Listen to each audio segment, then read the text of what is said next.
I just knew that I was going to hell. And I knew that was the enemy that came for me. Because when I looked up, I looked right into his face and eyes. And it was so huge, it was almost looked like a fallen angel. And he had the horns of a ram, and it was horrible. When I looked into his eye sockets, it was like looking into death and hell. The best way I can describe it, it was a darkness within a darkness. Randy Hicks' drug use and his eventual overdose had kept him living in darkness since early in his childhood. He grew up one of 9 children in rural Illinois with little parental supervision. I got high when I was 8 years old. 2 of my brothers had got me out in the garage smoking a bong. That was the first time I ever used marijuana. I'll never forget it. I loved it. Randy's brothers hid the goods in the garden out back, in their school bags, or even under the mattress. One time I found some white powder in there. It was cocaine. I didn't know what it was, and I touched it, and it had numbed my lips. And I was like, wow, that's some strange stuff. And one day I just happened to watch my brother sniff it, and I sniffed some too. And time I got to high school, I was a freshman, you know, people were selling it to make money. Time I was a senior in high school, I was selling big time. After graduation, Randy joined the military. I ended up being a tanker, an armor crewman, and they sent me to Fort Irwin, California. Well, up there, crystal meth was big.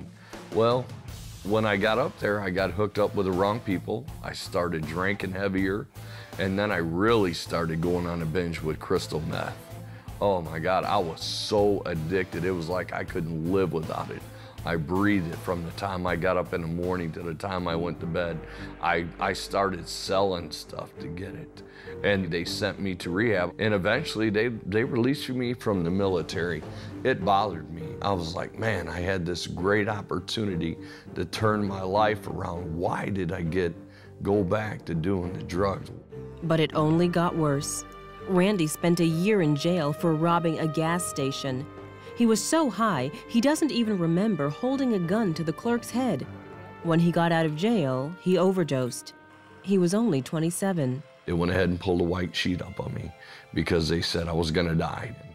They called my family in. When I woke up, it was the most frightening moment because I looked down and I'm looking at a white sheet. Doctors discovered Randy was still alive. After running numerous tests, he was released. But even that near-death experience wasn't enough to scare Randy straight.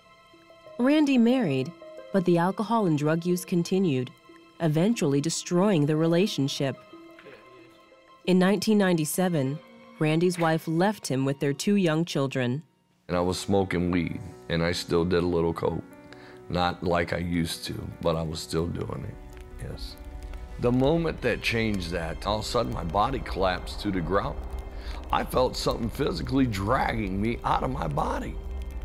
And I mean, I looked up and I saw death, and I saw hell in his eyes, and it had these huge horns. It curled around like a ram, and death just filled the room, and it scared me. I could physically feel my spiritual man separating from my flesh. I didn't feel no pain, but I felt it leaving, trembling in fear, and immediately I fell on my face and I cried out, Jesus. I said, forgive me of my sins. God, help me with my addictions. Take it all away. Just don't let me go to hell, please. I was begging, I was crying.